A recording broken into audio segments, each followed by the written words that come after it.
Dan ucapan terima kasih juga saya ucapkan kepada Bapak Afandi, SE MSI selaku moderator pada seminar proposal saya hari ini. Sebelumnya saya ingin memperkenalkan diri terlebih dahulu. Nama saya Hafrima, Prodi Ekonomi Pembangunan, mengambil konsentrasi Ekonomi Sumber Daya Manusia dengan judul proposal saya yaitu penguatan inklusi keuangan pada usaha konveksi di Kecamatan Pur Utara, Kabupaten Aceh Selatan.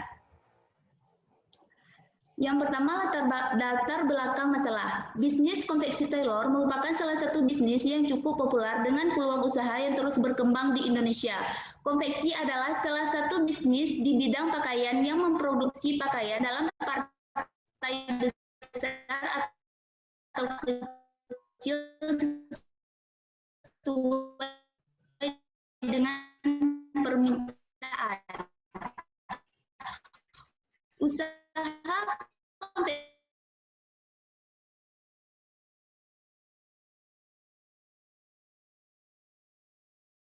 2015, usaha kecil berkontribusi hingga 45% dari total lapangan kerja dan 33% dari pendapatan nasional di negara berkembang. Pendapat lain juga diungkapkan oleh Bung Momin 2017, yang mana peran usaha kecil masih dibatasi oleh kurangnya akses layanan keuangan formal maupun non-formal. Inklusi keuangan adalah segala upaya yang dilakukan untuk menghilangkan segala bentuk hambatan yang dihadapi masyarakat dalam menggunakan jasa-jasa keuangan. Inklusi keuangan sendiri memungkinkan untuk menabung untuk kebutuhan keluarga, meminjam untuk keperluan bisnis, atau membangun bantalan terhadap keadaan darurat masyarakat. Di sini di penelitian saya mengambil rumusan masalah yang pertama, bagaimana pengaruh pendidikan terhadap penguatan inklusi keuangan untuk usaha konveksi di Kecamatan Pur Utara, Kabupaten Aceh Selatan. Yang kedua, bagaimana pengaruh umur terhadap penguatan inklusi keuangan untuk usaha konveksi di Kecamatan Pur Utara, Kabupaten Aceh Selatan. Yang ketiga, bagaimana pengaruh pinjaman kredit terhadap keberlangsungan usaha konveksi di Kecamatan Pur Utara, Kabupaten Aceh Selatan. Yang selanjutnya adalah tinjauan pustaka. Yang pertama, inklusi keuangan, di mana dalam penguatan inklusi keuangan dibahas tentang pengertian inklusi keuangan, visi dan tujuan inklusi keuangan, strategi nasional inklusi keuangan. Yang kedua, variabel yang mempengaruhi inklusi keuangan. Di dalam variabel ini adanya variabel pendidikan, hubungan pendidikan dengan inklusi keuangan, variabel umur, hubungan umur dengan inklusi keuangan, dan variabel kredit.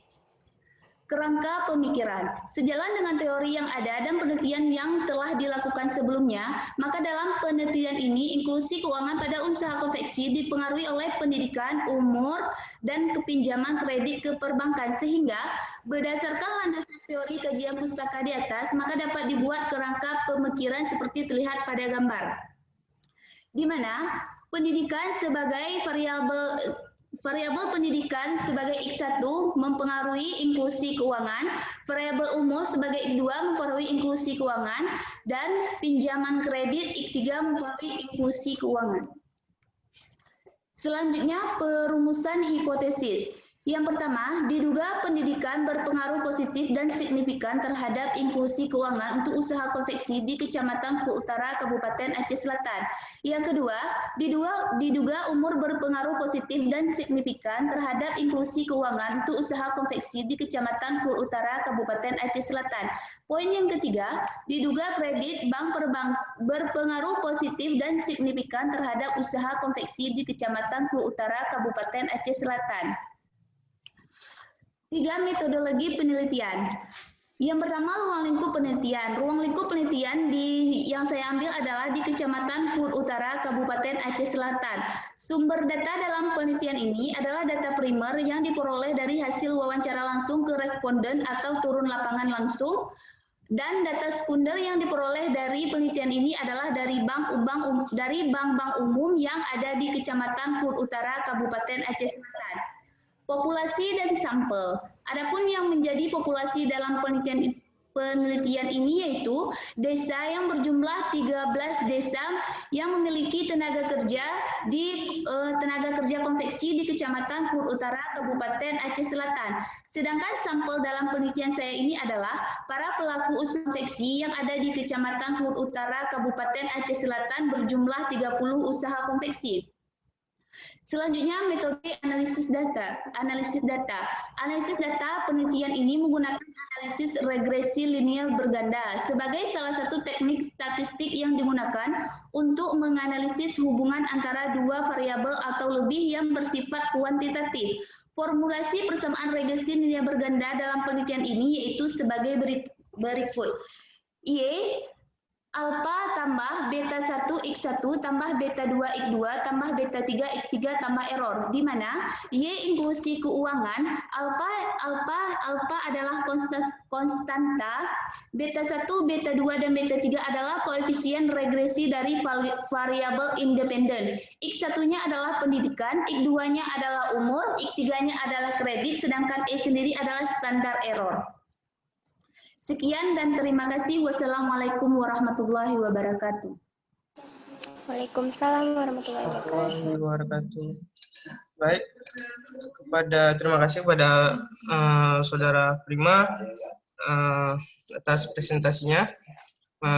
Gimana, sudah siap untuk diuji? Insya Allah siap, Pak. Persiapkan bahan-bahannya.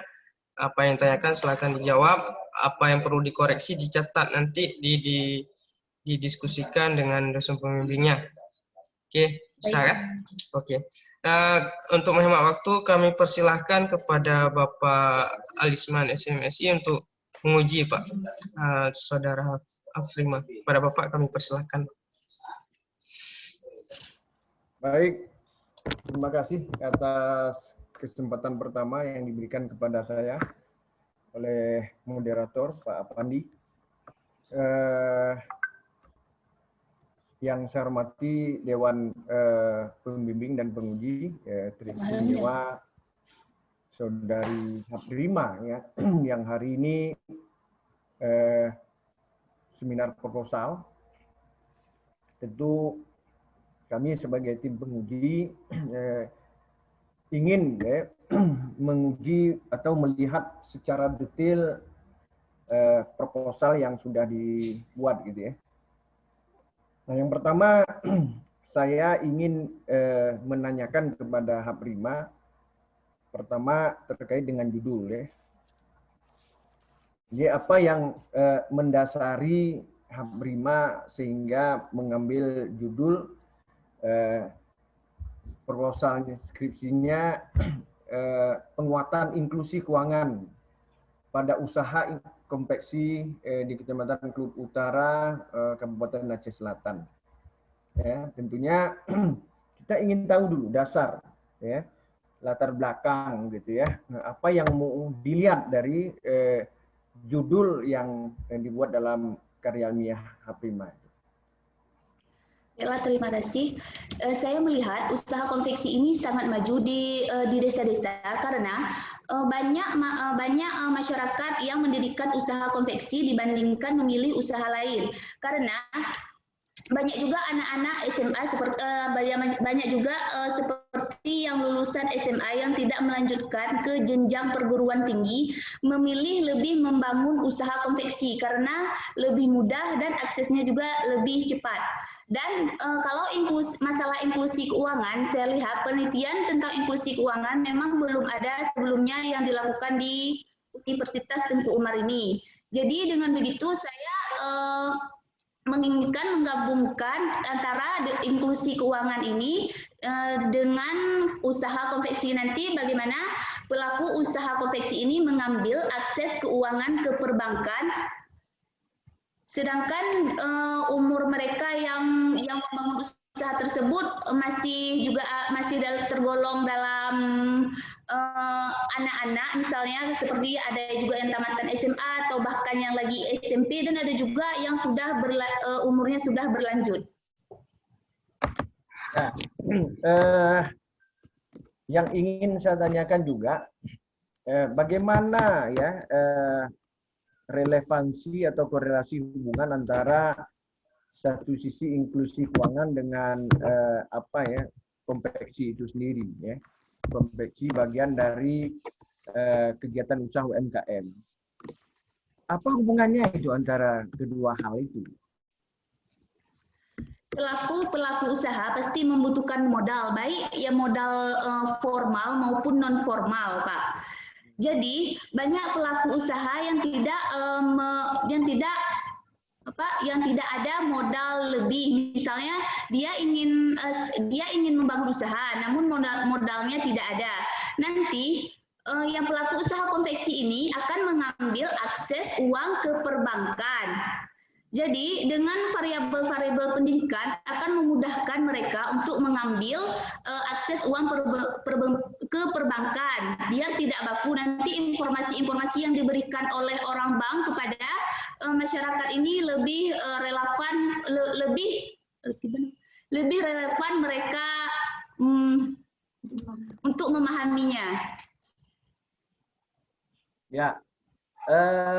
Kalau saya baca ya, sebelum saya melanjutkan pertanyaan, karena saya ada melihat di latar belakang gitu ya, latar belakang HAP5 ada memunculkan tabel ya. Tadi dikatakan bahwa inklusi keuangan ini kan lebih kepada akses ya, akses perbankan gitu ya. Bagaimana pemilik usaha itu paham terhadap produk-produk perbankan, ya, yang lebih memudahkan dia. Terkadang pelaku usaha ini kan kadang-kadang dia tidak paham begitu ya, inklusi keuangan itu bagaimana produk keuangan ataupun bagaimana yang menggunakan teknologi di bidang keuangan juga kadang-kadang tidak paham. Ya, sebenarnya ketika HAP5 membuat sebuah penelitian ini kan dia harus diberikan penjelasan yang lebih konkret di latar belakang, ya. Kita kan punya dasar, misalnya dasar pelaku usaha itu UMKM karena memang dia rendah sekali mungkin tingkat pendidikan dan sebagainya, sehingga tingkat pemahaman dia terhadap inklusi keuangan ini sangat lemah dan kurang, ya. Jadi sehingga muncul oleh kita melakukan sebuah penelitian-penelitian. Nah, itu yang tidak HAP5 memberikan penjelasan di latar belakang gitu kan. Tiba-tiba langsung tembak langsung gitu. Karena harusnya bicara kita kan dari bawah sampai ke atas. Nah, bicara karena memang kenapa buat penelitian? Karena dari pengamatan saya memang kalau kita lihat pelaku usaha itu memang masih secara alami mereka. Tidak tersentuh misal masalah-masalah inklusi keuangan itu nggak paham gitu, sehingga perlu kita memberikan pemahaman-pemahaman kepada mereka. Jadi sehingga karena keterbatasan HAP5 menuangkan semua permasalahan-permasalahan di latar belakang, menyebabkan timbul pertanyaan-pertanyaan saya gitu ya. Makanya saya katakan dari awal tadi apa mendasari HAP5 untuk membuat penelitian ini. Seharusnya yang dijawab itu yang betul gitu.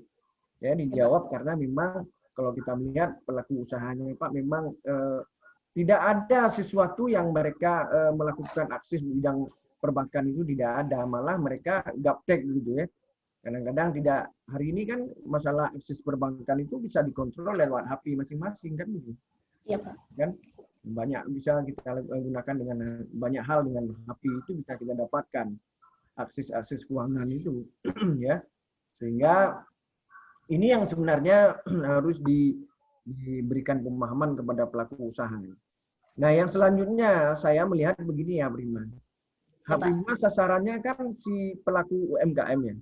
Iya, Pak. Nah, tetapi yang saya lihat di tabel bab 1 ini ya, halaman berapa nih ya? Ini. Halaman 5. Ya, halaman 5 ini saya melihat sudah tenaga kerja gitu ya. Ini bagaimana untuk memberikan penjelasannya ini? Apakah sasarannya pelaku usaha, apa memang tenaga kerjanya gitu? Sebenarnya di Kecamatan Kluk Utara itu Pak, banyak memang usaha konveksi. Namun masih banyak yang berdiri sendiri-sendiri. Jadi belum ada namanya, cuma ada nama pelaku usahanya. Cuma saya dapatkan beberapa yang ada namanya seperti Hafizah Modista, yang Eda Gorden sama Farjar Gorden, Pak. Seharusnya begini caranya, ya. Taylor. Kita harus membuat klasifikasi, ya. Jadi yang namanya UMKM ini kan dia berbadan, katakan berbentuk punya katakanlah izin mendirikan sebuah usaha. Ya. Nah, UMKM ini usaha mikro, kecil, menengah kan gitu ya. Jadi kita belum bisa usaha perseorangan itu kita katakan UMKM. Nah ini yang harus dibuat klasifikasi. Ya kan?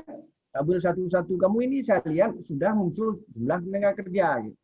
Seharusnya jumlah usaha.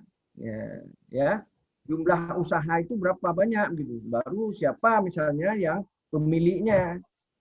Kan kalau usaha perorangan itu bagaimana dia melakukan akses misalnya ke perbankan. Mau minta pinjam uang nggak dikasih karena nggak ada izin usaha gitu ya. Nah ini harus dibuat sebuah apa ya klasifikasi tentang bentuk jenis usahanya apa misalnya. Kan tadi kamu munculkan usaha UMKM. Ya Pak. Usaha UMKM itu misalnya siapa pemiliknya? Berapa tenaga kerjanya? Ini kan tiba-tiba sudah tenaga kerja ini kan muncul di sini. Kita nggak tahu bagaimana mereka punya izin usaha atau tidak gitu ya. Ya Pak. Kalau kita lihat begitu rame, walaupun tadi menurut Hab 5 ini dia konveksi masing-masing di rumah kan, buat masing-masing di rumah gitu ya, apa menjahit dan sebagainya kan. Jadi dia tidak bisa digolongkan sebagai UMKM ya. Dia tidak bisa digolongkan sebagai UMKM dia. UMKM itu ada misalnya izin usaha, habis itu dia kegiatan usahanya ini melibatkan orang lain gitu kan, itu bisa masuk tergolong pelaku UMKM. Jadi kalau perorangan ini bukan UMKM dia. Nah, jadi ini yang harus hati-hati sekali. Saya lihat di sini di samping dua hal yang saya ingin berikan masukan kepada Hab 5. Pertama terkait dengan pembahasan tentang latar belakang tadi, diungkaplah yang sebenarnya dari hasil pengamatan Hab 5 itu apa. Sehingga muncul Hab 5 itu membuat judul ini. Nah, ketika saya tanya kenapa, saya Pak melihat selama ini bahwa di Klub Selatan ini, di Klub Utara ini banyak kegiatan-kegiatan usahanya memang aksesnya ke keuangan, inklusi keuangan itu sangat lemah, rendah, dan kadang-kadang tidak tahu apa-apa, Pak. Sehingga mereka itu bermain dengan rentenir misalnya, kan?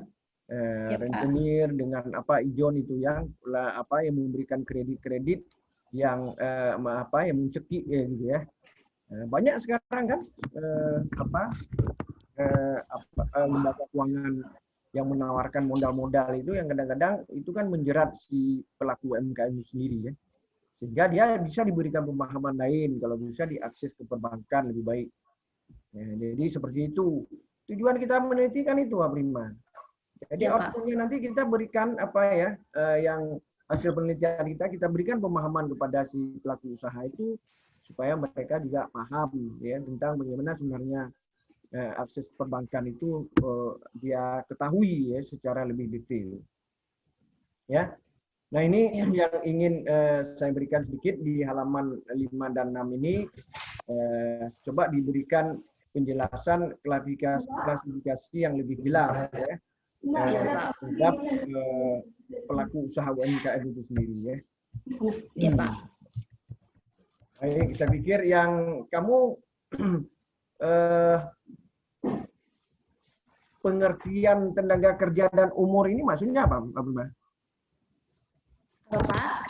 Ada umur tenaga kerja gitu kan. Jadi hubungan dengan inklusi apa ya? Memang walaupun inklusi keuangan salah satu faktor, beberapa faktor itu ya, umur tenaga kerja kan.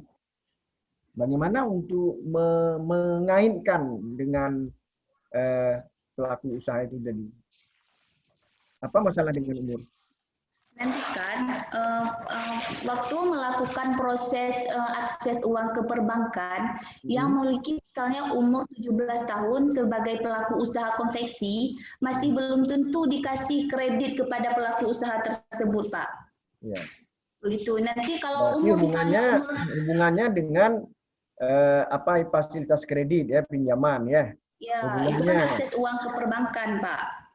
tidak, misalnya ada nggak hubungannya dengan misalnya semakin tua seseorang, semakin pemahamannya terhadap akses keuangan itu rendah misalnya, ketidakmampuan dia mengakses itu, berarti hubungan yang dimaksud oleh Habrima hubungan dengan pinjaman kredit ya. Kalau Iya, memang Pak, dia akses masih uangnya. di batas umur gitu ya.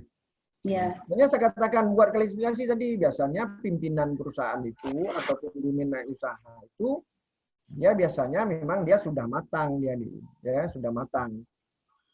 Biasanya kalau umur 17 mungkin sebagai tenaga kerja. Makanya saya katakan tadi, kenapa harus tenaga kerja? Seharusnya pelaku usaha yang harus lebih intens ya untuk melakukan memahami tentang inklusi keuangan itu sendiri. Ya, pemilik usahanya bukan tenaga kerja. Tenaga kerja kan orang yang bekerja dikasih kerjaan, dia dikasih upah, ya kan? Nah, ini kan pelaku usaha tadi sesuai dengan judul Habrima, ya kan? Pelaku UMKM. Jadi pelaku UMKM itu bukan yang dimunculkan tenaga kerja, pemiliknya lah. Ya, jadi dari banyak tenaga kerja itu berapa orang pemiliknya, berapa usaha dia. Nanti dibuat saja dia, misalnya tenaga kerja kalau memasukkan variabel itu oke saja, munculkan variabel itu. Ya kan? Yang ingin saya dapatkan informasi dari proposal Habrima itu tadi ya. Inklusi keuangan bagi si pelaku UMKM. Nah, munculkan siapa pelaku UMKM-nya? Nah, bukan tenaga kerjanya, tenaga kerja orang yang bekerja. saya sudah fokuskan usahanya konveksi, Pak. Kalau misalnya UMKM kan masih banyak lagi usahanya, Pak. Ya, betul. Makanya walaupun pelaku usaha konveksi itu, dia harus berizin lah. Kalau nggak ada izin, bagaimana dia akses ke keuangan inklusi, akses ke perbankan? Kan nggak dikasih gitu ya. Misalnya saya buat usaha, nggak jelas usaha saya, nggak legalitas gitu. Nggak ada yang tahu. Tiba-tiba saya minta uang ke perbankan, nggak akan dikasih. Pasti disuruh buat surat keterangan usaha, apa di Jampung, ya kan? Apa di Pici, apa kalau di Pemda juga ada, itu namanya KPTSP. Jadi terdaftar kita punya usaha. Jadi perbankan nggak sembarangan memberikan kredit bagi yang tidak punya izin. Ya, jadi yang harus dimasukkan ini menurut saya masih keliru ya. Jadi perlu dilakukan perubahan tentunya. Inilah perlunya kita seminar proposal ini kan tujuannya itu. Jadi masing-masing kita dosen penguji itu berkontribusi supaya nanti skripsi Habrima itu bagus. Itu tujuan kita ya. Ya, Pak. Jadi ini yang ingin saya berikan masukan. Variabelnya berapa tadi? Ada variabelnya ada 3, ada umur sama tenaga kerja tidak masuk, Pak. Pendidikan, umur sama kredit, ya, Pak. pendidikan ya. Ya. Oke. Ya, nggak ada masalah kalau memang itu menjadikan variabel untuk sebagai proposal Habrima ya. Saya pikir demikian saya berikan masukan untuk Habrima. Kalau saya baca di bab 2 teori-teorinya sudah bagus ya. Jurnalnya pun saya lihat sudah memenuhi ya, kriteria karena punya relevansi dengan judulnya sangat kuat. Saya lihat banyak contoh itu ya. Makanya saya katakan tadi perlu diperkaya, diperdalam pembahasan di latar belakang itu yang harus lebih lebih konkret lagi, lebih mengangkat sebuah permasalahan-permasalahan yang memang yang ingin kita teliti. Ya. Saya pikir dari saya demikian, Pak Moderator. Terima kasih. Saya akhiri. Assalamualaikum warahmatullahi wabarakatuh. Waalaikumsalam warahmatullahi wabarakatuh. Terima kasih kepada Bapak Alisman yang telah menguji daripada saudari Habrima. Untuk mempersingkat waktu, kami persilahkan kepada Ibu Yeni Atika untuk menguji dan mengoreksi skripsi daripada proposal skripsi daripada Habrima. Kepada Ibu, kami persilahkan. Baik, terima kasih. Assalamualaikum warahmatullahi wabarakatuh.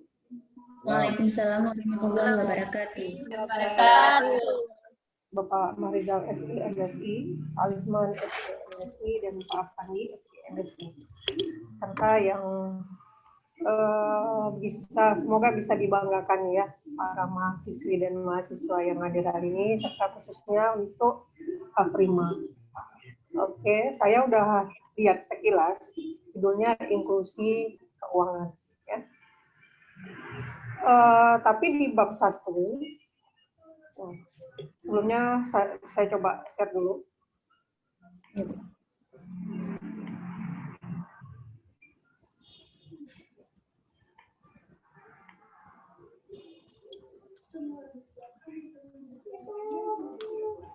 Nah, ini kan yang mau dilihat adalah inklusi apa tadi Alfima? Inklusi keuangan, Bu. Inklusi keuangan Ya, Bu, pada usaha konveksi.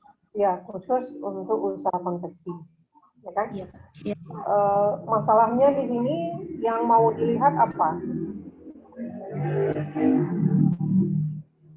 Bagaimana, Bu?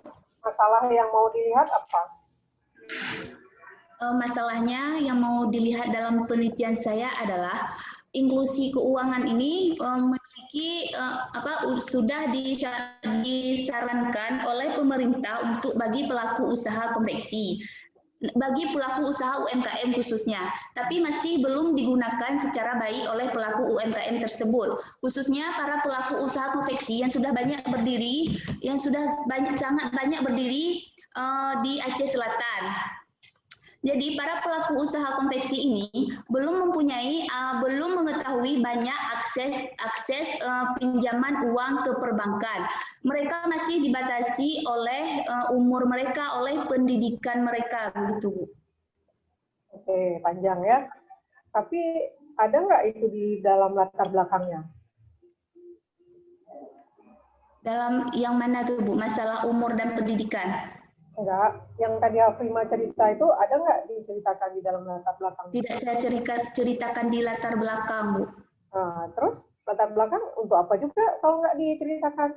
Kan nggak mungkin nanti ketika orang baca akan jadi skripsi ini, mencari penulisnya dulu. Nggak mungkin kan? Ya, Bu. Latar belakang itu berisi apa yang Afrima cerita tadi. Kalau itu hanya ada di dalam hati si penulis, yang buat apa juga ini dituliskan gitu. Seharusnya di dalam latar belakang itu diceritakan apa yang aku mau menjelaskan tentang fenomena atau perkembangan dari inklusi keuangan di usaha konveksi di Aceh Selatan itu. Nah, Ya, Bu. Itu yang perlu diceritakan di situ. Kalau untuk kutipan, teori, jangan dimasukkan ke latar belakang. Karena di latar belakang kita kan mau mengawali sebuah cerita gitu kan, dari objek yang mau kita teliti. Oh, di sana begini. Sehingga muncul. Itulah yang namanya masalah. Berdasarkan dari cerita kita tadi, muncul masalah. Itu yang akan kita teliti. Oke ya? Nah, ini baru kelihatan dari awal bahwa untuk teknis penulisan itu tolong dibaca lagi. Kalau memang dia Indonesia, ya Indonesia kan. Kita kan nggak pakai standar internasional di sini kan. Iya, Bu. Pakai bahasa Indonesia yang jelas. Itu juga untuk penulisan kayak negara Indonesia. Negaranya, N-nya itu nggak perlu kapital. Indonesianya yang kapital misalnya. Tapi kalau dia negara Indonesia, dua-duanya kapital. Kalau cuma negara tanpa nama, itu tidak pakai kapital. Jangan dibalik-balik. Oke. Iya, Bu. Ini kan ada 3 variabel. Iya, Bu. Ada pendidikan, umur, dan Kredit. Ya, Bu. Tapi hukumnya juga tidak menceritakan. Nah, di usaha konveksi itu umurnya seperti apa? Apa tadi pendidikannya ya? Dan ketiga variabel itu memang nggak cerita di dalam latar belakang. Ya, Bu, saya bahas di bab 2. Nah, itu dia. Seharusnya itu muncul. Bab 2, oke, tentang teori umur, teori pendidikan, ya kan? Tapi ketiga variabel yang mempengaruhi si konveksi tadi itu kan harus diceritakan juga di bab 1. Ya, Bu. Jadi kita tahu, oh karena masalah itu sehingga ini pantas diteliti. Ada sesuatu yang bikin menarik untuk diteliti. Tapi apakah pendidikan umur itu lebih menarik daripada modal untuk diteliti? Kenapa nggak dimasukkan satu variabel modal lagi? Karena kan akses uang ke perbankan, Bu, bisa dimasukkan modal lagi, Bu? Enggak, maksud saya apakah umur itu lebih menarik dibandingkan modal? Karena kan yang namanya usaha konveksi, apalagi mereka itu tidak punya akses untuk mengambil kredit, pasti dia ngeluarin modal sendiri kan? Ya, Bu, karena tidak saya masukkan modal, nanti kan buat ini, Bu, apa namanya? Kuesioner. Nanti di kuesioner akan diberikan keterangan apakah pelaku usaha konveksi ini akan mengambil modal yang formal atau nanti informal. Sebenarnya kalau di kuesioner soalnya jadi banyak, pertanyaan jadi banyak, nggak masalah, lebih bagus. Jadi kita nanti bisa pilah-pilah. Itu menurut saya ya, tapi kan nanti dikomunikasikan lagi dengan pemilih. Maksud saya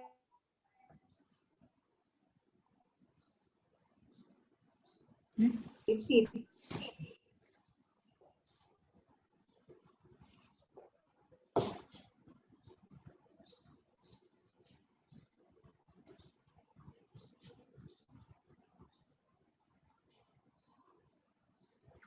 Ya nggak apa-apa.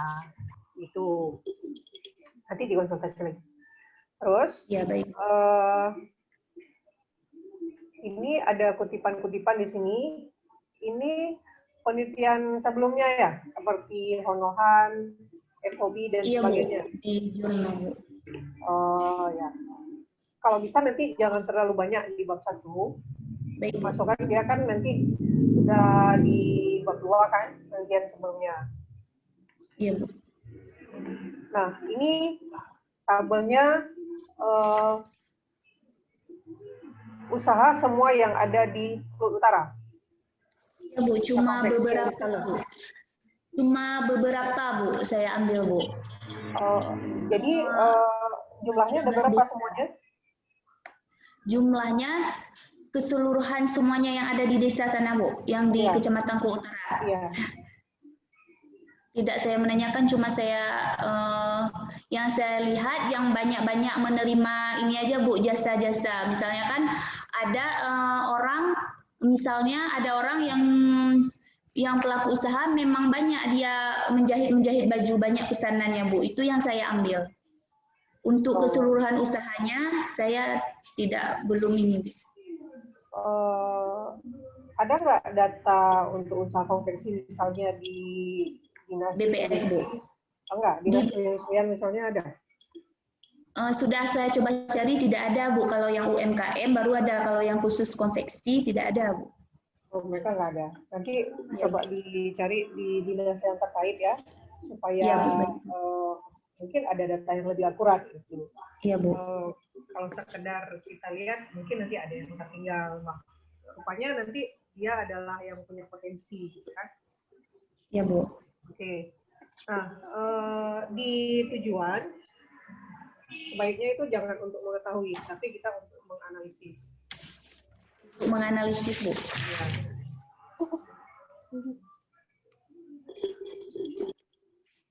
Setelah itu di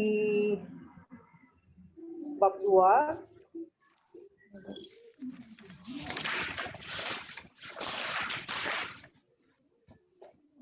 apakah semua yang dikutip ini ada di daftar pustaka? Ada, Bu. Ada. Ada, saya buat di daftar pustaka, Bu. Oke.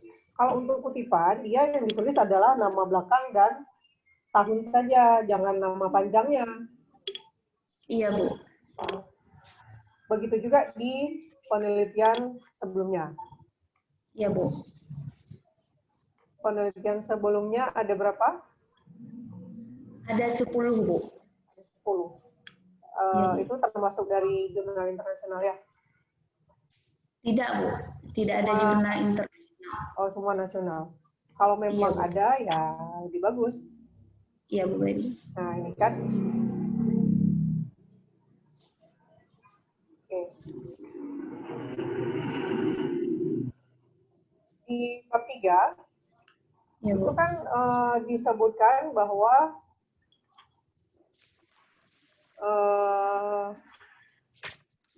ada ruang lingkupnya, ada sumber data. Berarti sumber datanya ada data primer dan data sekunder.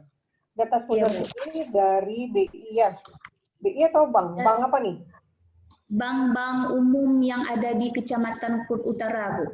Bank umum. Berarti dijelaskan di sini lembaga keuangan bank seperti apa, ya kan? Bank, Tapi ya, Bu. data apa yang mau diambil di bank? Data pelaku usaha konveksi yang mengambil akses uang ke perbankan, Bu. Mengambil kredit. Iya. Yakin bank itu akan memberikan datanya? Misalnya bank nggak mau kasih tuh. Kalau misalnya banknya tidak mau, bisa kalau untuk bank umumnya bisa diambil di BI, Bu, datanya. Jadi terdaftar di sana semuanya. Iya, Bu. Maksud Ibu gini, Hafimah harus jelas di dalam data sekunder ini. Kita mau cari data itu di mana, ya kan?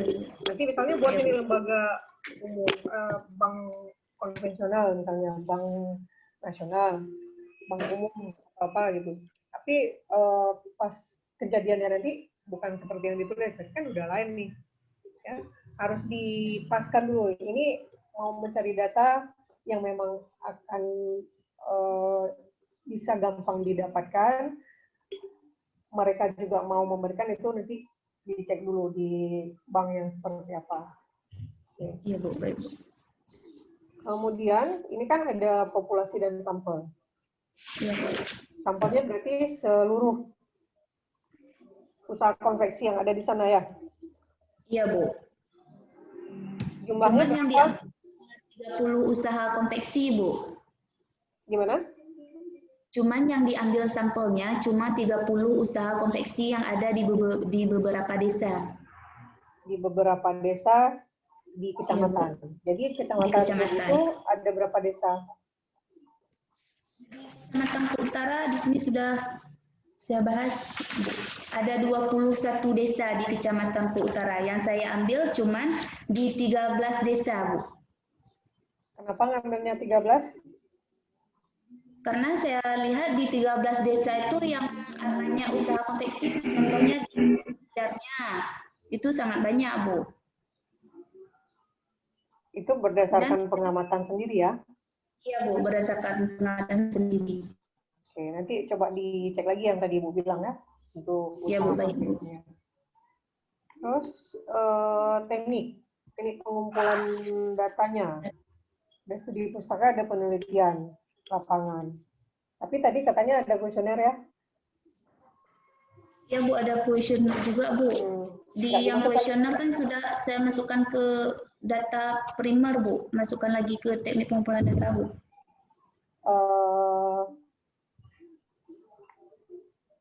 Mana tadi data primer? Data yang diperoleh langsung. Ya, nanti di sini juga dibuat kuesioner. Tapi nggak wawancara nih kan? Cuma wawancara, Bu. Berarti ketika kasih kuesioner, Hafimah wawancara lagi, bukan kasih kuesioner mereka yang isi, nanti diambil balik enggak? Oh, saya maksudnya yang saya wawancara yang tabel usaha yang sudah saya dapatkan tadi, Bu. Kalau untuk kuesioner, langsung saya kasih kuesioner terserah ini kepada pelaku usaha, nanti mereka yang isi sendiri, tidak saya wawancara lagi. Oke, berarti kan dua-duanya Memberi digunakan. kebebasan. Kan? Apa, Bu? Kan kuesionernya dikasih iya, wawancaranya pun iya. Ya, buat aja di situ teknik pengumpulannya. Iya, Bu. Jadi ini menggunakan regresi linear berganda. Iya, Bu. Berdasarkan siapa? Gujarati ya? Iya, Bu. Itu kan sudah ada rumus dasarnya. Nanti ditransformasikan lagi ke variabel yang akan kita gunakan apa. Ya. Ya, lihat contoh skripsi apa yang alumni, tapi yang bagusnya coba lihat ya. Bagaimana mentransformasikan rumus sehingga nanti dapat kita rumus kita yang lakukan. Iya, Bu. Kemudian Uji, ada uji T, ada uji F ya. Ya Bu, ada Bu. Oke, definisi operasional variabelnya pendidikan. Nanti misalnya pendidikan jadi B misal ya. Oh, jadi Ya, nggak ada Bu. X1, X2 lagi. Umur dan kredit. Langsung saja Bu. Ya, nanti kan bisa konsultasikan lagi lah dengan pemilihnya. Ya Bu. Oke, untuk daftar pustaka, ini yang Abor itu bukan jurnal internasional. Yang Abor itu saya itu apa? memang apa Bu? Iya, itu bukan jurnal internasional. Itulah Bu, itu saya dapatkan memang sudah ini Bu, sudah tertranslate dan tidak saya inikan lagi. Oh, oke. Jadi yang tidak ada jangan dimasukkan ke daftar pustaka ya. Ya, semua ada Bu. Ya, itu tolong nanti dibaca lagi. Oke. Ya, Bu. Ini maksudnya apa? Ada 25, 26. Oh, itu mungkin kesalahan. Kemarin saya buat nomor, Bu. Cuman lupa saya hapus. Sudah saya tanyakan kepada Bapak Afandi, ternyata di daftar pustaka tidak menggunakan nomor. Mungkin itu lupa saya hapus, mohon maaf, Bu. Oke. Yang lain Terus sudah ini saya hapus. kok ada itu aktris India tuh, ada Aishwarya Rai. Siapa tuh? Dia ada Yang mana, Bu? jurnal juga. Nih, Aishwarya Rai nih. Iya, Bu. Ya. Jurnal juga itu, Bu. Iya. Oh, namanya Ida Aishwarya Rai. Iya, memang begitu namanya, Bu. Nama belakangnya yang mana? Aswaya Rahim. Itu saya bacaannya aja kan nggak bisa. Apa, Bu? Itu nanti sesuaikan mana nama belakangnya, mana nama depannya. Sama seperti yang lain. Ya. Terus, apalagi di sini? Ada undang-undang nggak? Perpres ada? Ada undang-undang, perpres biasanya dia ditulis di paling bawah. Oh, baik. Undang-undang. Oke. Oke, nanti hal-hal lain itu tolong dibaca lagi sendiri. Atau suruh baca sama kawan biar nampak salahnya di mana. Oke, demikian ini dari saya. Sekian, terima kasih. Assalamualaikum warahmatullahi wabarakatuh. Waalaikumsalam warahmatullahi wabarakatuh. Baik, terima kasih kepada Ibu Yeni Atika, SMSI yang telah menguji dan mengoreksi proposal skripsi dari Hafrima.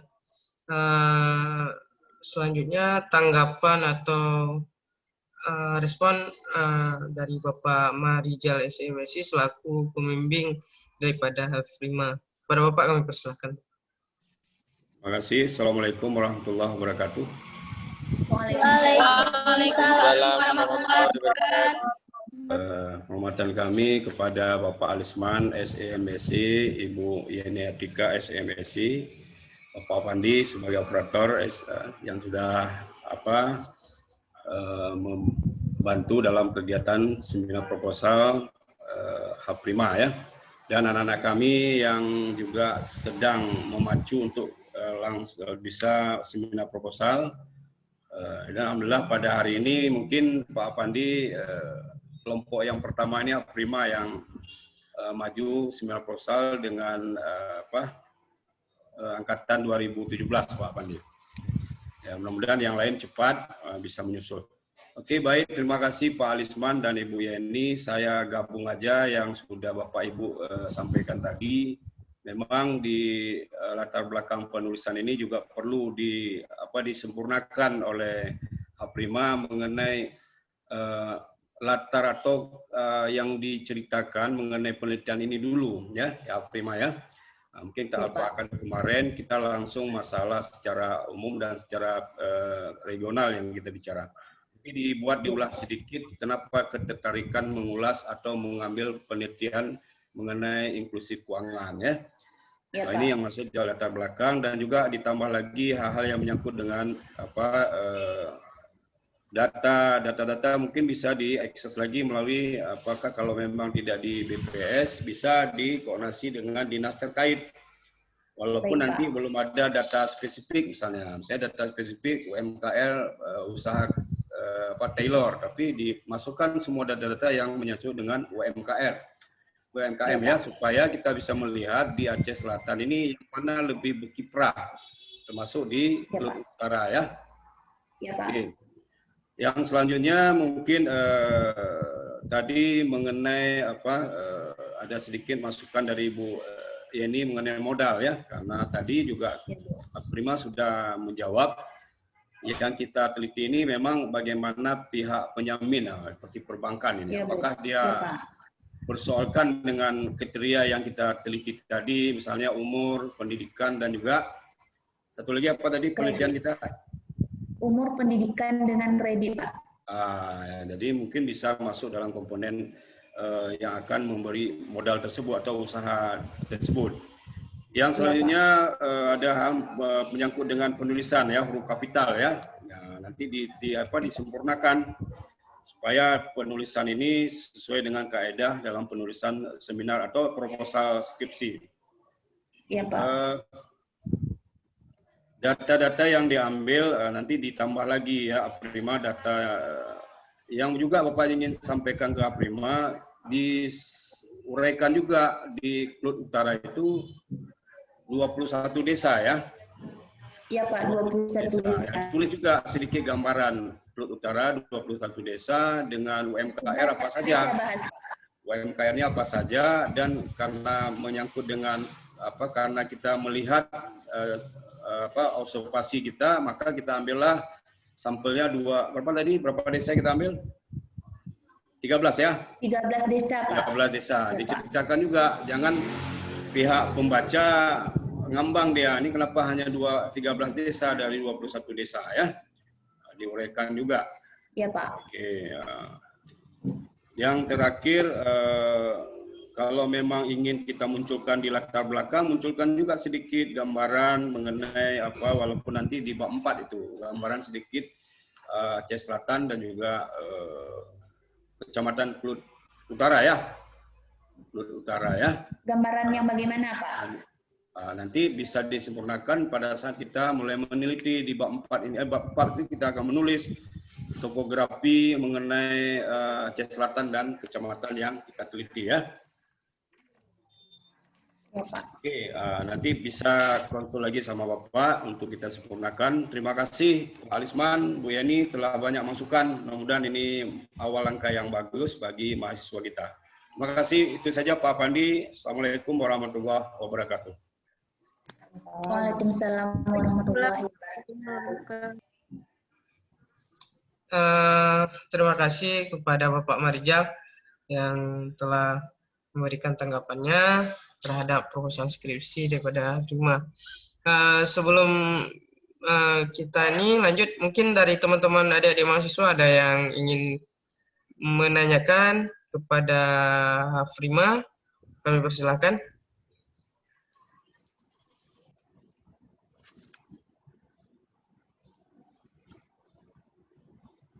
Saya harap ke depan teman adik-adik mahasiswa, teman-teman untuk bertanya ya.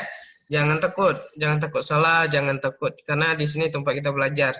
Silakan bertanya apa yang mungkin mengganggu, ingin tahu. Jadi silakan tanyakan kepada Prima selaku penyaji pada hari ini. Setidaknya nanti teman-teman ketika sudah siap tampil, sudah tahu apa kelebihan atau kekurangannya, sehingga siap menghadapi seminar proposal. Dan sedikit informasi bahwa Prima ini adalah angkatan 2017. Bagaimana? Apa masih ada mata kuliah? Prima? Masih ada, Pak. Masih ada. Berarti tidak bisa. Mudah-mudahan lah semester depan sudah bisa disidangkan. Mungkin sebelum saya akhiri ini, dari Prima ada yang ingin menyampaikan sebelum kita tutup? Ya, terima kasih kepada Bapak-Bapak dan Ibu penguji, Bapak-Bapak pembimbing juga, Bapak Afandi juga, dan teman-teman yang sudah mengikuti seminar proposal saya. Mungkin cuma itu saja, lebih dan kurang saya mohon maaf. Semoga bisa menjadi masukan atau arahan-arahan kepada teman-teman yang lain juga. Baik, terima kasih pada Prima atas penyampaiannya. Sebelum kita akhiri pertemuan ini, ada baiknya kita berfoto dulu sebagai bukti bahwa kita telah melaksanakan seminar proposal pada hari ini. Kebetulan di sini ada 2 slide dalam hitungan ketiga ya. Tolong teman-teman semua aktifkan videonya. Dalam hitungan ketiga, 1, 2, 3. Untuk slide pertama sudah. Sekarang untuk slide kedua.